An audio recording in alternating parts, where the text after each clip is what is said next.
당신은 누군가의 첫인상 때문에 억울하게 오해받은 적이 있나요? 15세 소년 민주는 할아버지에게 선물할 완벽한 만년필을 사기 위해 1년 넘게 땀 흘려 돈을 모았다. 하지만 그가 고급 매장에 발을 들인 순간 점원의 차가운 시선과 날카로운 말이 그의 꿈을 산산조각 낼 뻔했다. 심지어 경찰이 호출되고 민주는 수갑을 찰 위기에 처했다. 그런데 갑자기 문이 열리고 한 여성이 들어서며 모든 상황을 뒤바꿨다. 이 여성은 누구일까? 그리고 민준에게 어떤 기적이 일어났을까? 끝까지 보면 놀라운 반전과 감동이 기다리고 있다. 서울 강남의 한복판, 화려한 쇼핑몰은 늘 사람들로 북적였다. 유리 천장을 통해 쏟아지는 햇살은 대리석 바닥을 반짝이게 했고 고급 매장마다 세련된 음악과 커피 향이 은은하게 퍼졌다. 가족들은 명품 가방과 디자이너 옷을 구경하며 웃음을 나누었고 아이들은 진열장 앞에서 눈을 반짝였다. 하지만 15세 소년 김민준에게 이곳은 단순한 쇼핑몰이 아니었다. 민준은 손에 든 낡은 지갑을 꼭 쥐었다. 그 안에는 지난 14개월 동안 모은 돈 무려 200만 원이 들어있었다. 그는 학원 가는 길에 치킨 배달을 하고 주말이면 이웃집 창고 정리를 도우며 겨울이면 새벽부터 눈을 치웠다. 손이 터지고 발이 얼어붙는 날도 있었지만 민주는 단 한 번도 포기하지 않았다. 이 돈은 단순한 숫자가 아니었다. 그것은 민준의 꿈이자 할아버지에 대한 약속이었다. 할아버지는 민준에게 늘 책을 읽어주셨다. 오래된 책장에서 꺼낸 시집을 펼치며 할아버지는 낮은 목소리로 시를 읊곤 했다. 민준아, 사람은 마음으로 빛나는 거란다. 할아버지의 손에는 늘 낡은 만년필이 쥐어져 있었다. 그 펜으로 할아버지는 편지를 쓰고 일기를 적으며 삶의 흔적을 남겼다. 민준은 할아버지의 70번째 생일을 위해 특별한 선물을 준비하고 싶었다. 그래서 그는 천군 필방이라는 고급 문구점에서 본 은색 만년필을 떠올렸다. 섬세한 꽃무늬가 새겨진 그 만년필은 할아버지의 손에 딱 맞을 것 같았다. 민주는 천군 필방 앞에 서서 숨을 고르며 간판을 올려다보았다. 금빛 글씨로 새겨진 상호와 유리 진열장 안의 만년필들은 마치 예술품처럼 빛났다. 그는 잠시 자신의 모습을 확인했다. 회색 티셔츠, 낡은 운동화, 그리고 단정한 머리. 화려하지는 않았지만 민주는 자신감이 있었다. 그는 핸드폰을 확인했다. 엄마, 회사에서 자료 정리 중이야. 조심해서 다녀. 민주는 미소를 지으며 속으로 되뇌었다. 내 돈은 진짜야. 그는 문을 열고 안으로 들어갔다. 매장은 조용했다. 비싼 장소 특유의 정적이 그의 발소리를 더 크게 울리게 했다. 한 중년 남성이 샴페인 잔을 들고 몽블랑 펜을 살펴보고 있었고 한 여성은 다이아몬드 장식펜을 유심히 들여다보며 직원과 대화하고 있었다. 카운터 뒤에는 점원 박지연이 서 있었다. 단정하게 묶은 머리, 날카로운 눈빛, 그리고 입가에 살짝 맴도는 미소. 그녀는 민준이 들어오자마자 그를 훑어보았다. 그 시선은 따뜻하지 않았다. 마치 민준이 이곳에 어울리지 않는 존재라는 듯했다. 민준은 미소를 지으며 다가갔다. 안녕하세요. 진열장에 있던 은색 만년필 보여주세요. 꽃문에 각인이 있는 거요. 지연은 민준을 위아래로 훑으며 눈썹을 치켜 올렸다. 그거? 그녀의 목소리는 마치 어린아이가 비현실적인 소원을 말하는 듯한 뉘앙스를 담고 있었다. 그 만년필은 한정판이에요. 그냥 구경할 물건이 아니에요. 민준은 침착하게 대답했다. 구경 아니에요. 살 거예요. 할아버지 생신 선물로요. 그는 조심스럽게 배낭을 열어 지갑을 꺼냈다. 지연은 팔짱을 끼며 코웃음을 쳤다. 그런 돈이 너한테 있을 리 없지. 어디서 났어? 용돈 훔쳤나? 민주는 얼굴이 뜨거워졌다. 그는 할아버지의 말씀을 떠올렸다. 정직함이 너를 지켜줄 거야. 민주는 숨을 고르며 말했다. 아니요, 제가 번 돈이에요. 치킨 배달하고 창고 정리하고 겨울엔 눈 치우면서 모았어요. 200만 원 있어요. 지연의 입꼬리가 살짝 올라갔다. 정확하네. 그 돈 정말 내 거야? 누가 줬거나 어디서 주웠나 보지. 민주는 고개를 저었다. 제 돈이에요. 확인해 보세요. 그는 지갑을 열어 지폐를 보여주었다.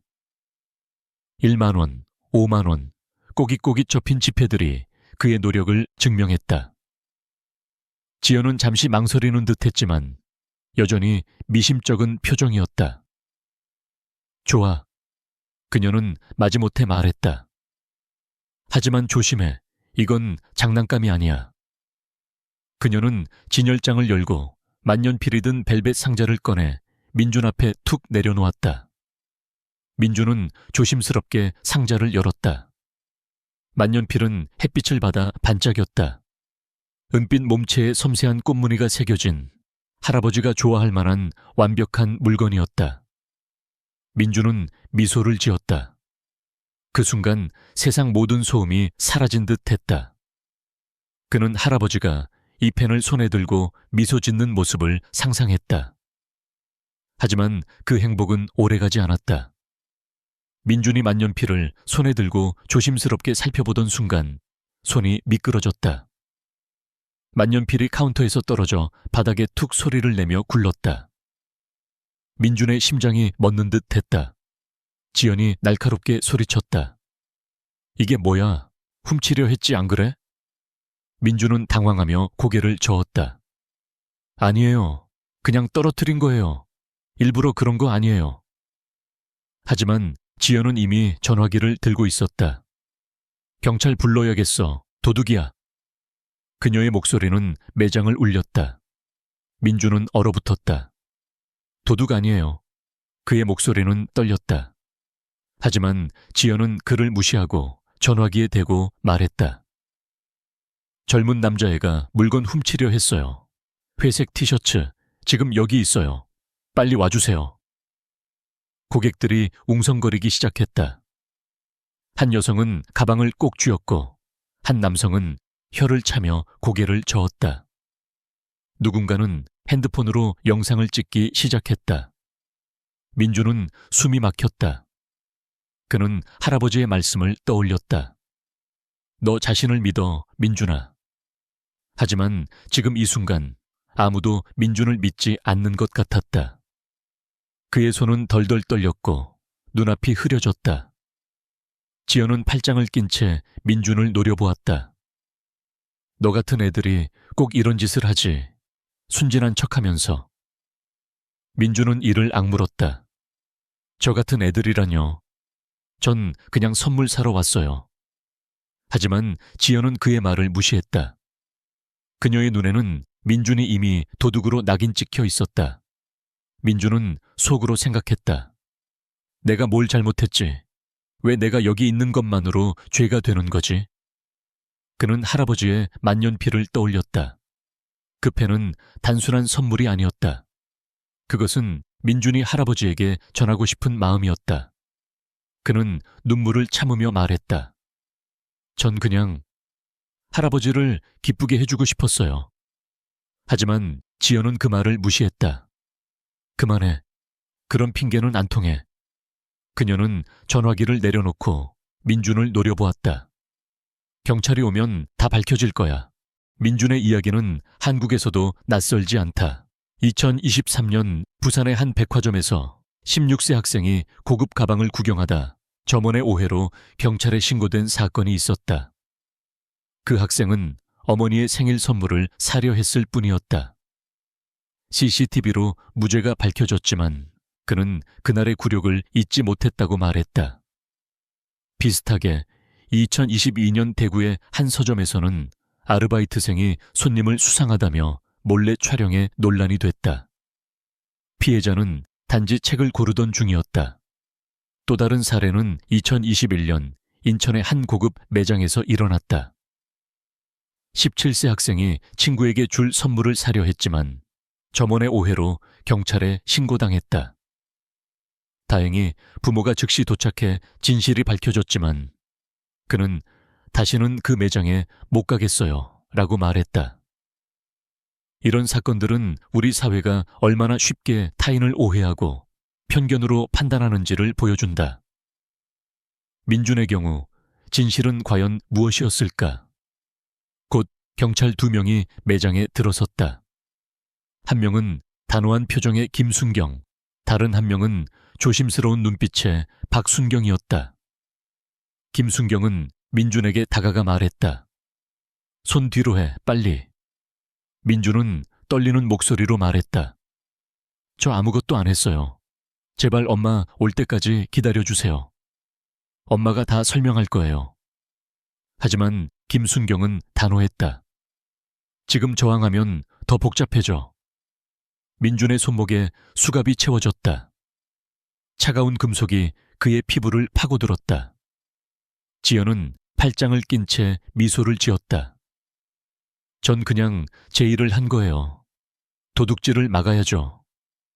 하지만 그녀의 눈에는 승리감이 번쩍였다. 민준은 고개를 숙였다. 부끄러움, 분노, 억울함이 뒤섞였다. 그는 할아버지를 실망시킬까 두려웠다. 고객들은 구경꾼처럼 서서 속삭였다. 요즘 애들 진짜 문제야. 누군가 말했다. 민준은 이를 악물었다. 그는 문제가 아니었다. 그는 단지 선물을 사려 했을 뿐이었다.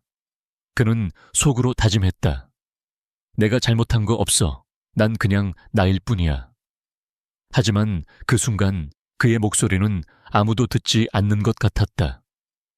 그때 매장 문이 벌컥 열렸다. 내 아들한테서 손 떼.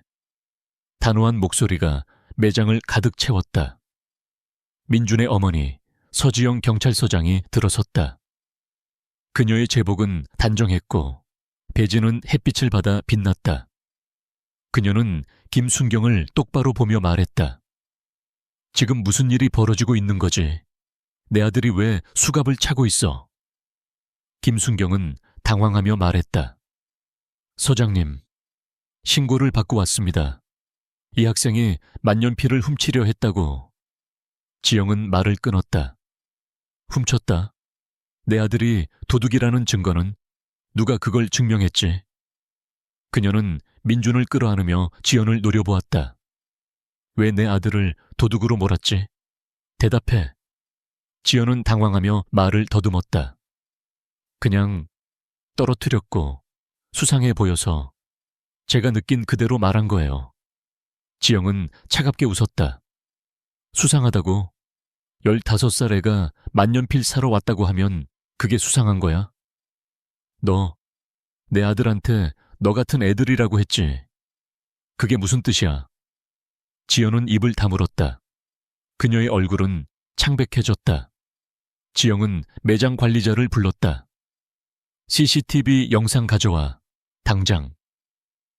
관리자는 허둥지둥 영상을 준비했다. 민준은 어머니 옆에서 떨리는 숨을 내쉬었다. 그는 여전히 충격 속에 있었다.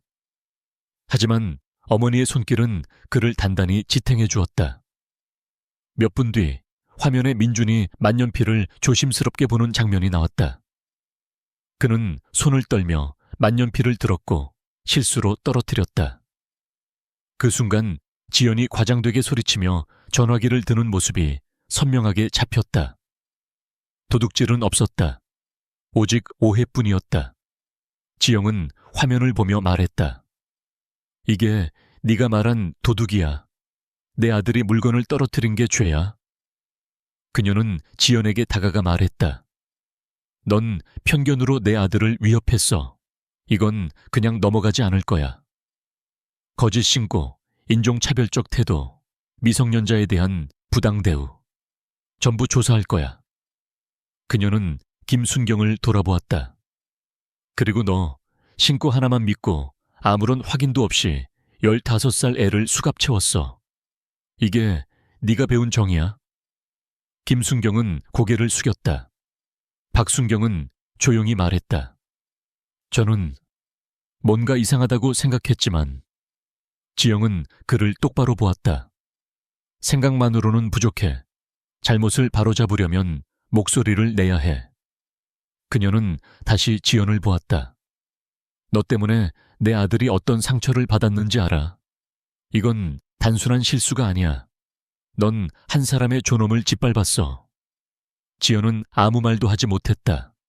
그녀는 고개를 숙이고 손을 떨었다. 민준의 이야기는 단순한 픽션이 아니다. 2023년 서울의 한 카페에서 비슷한 일이 있었다. 한 손님이 수상하다는 이유로 아르바이트생에게 감시당했고 결국 사과를 받았지만 상처는 남았다. 2022년 광주의 한 학교에서는 한 학생이 가난해 보인다는 이유로 친구들에게 따돌림 당했지만 그의 성실함이 결국 모두를 감동시켰다. 또 다른 사례는 2020년 제주에서 일어났다. 한 청소년이 고급 레스토랑에서 단정하지 않다는 이유로 입장을 거부당했다. 그의 부모가 항의하며 진실을 밝혔지만 그 청소년은 내가 왜 그런 대우를 받아야 했는지 모르겠어요 라고 말했다. 이런 사건들은 우리에게 묻는다. 우리는 얼마나 자주 타인을 외모나 첫인상으로 판단하는가.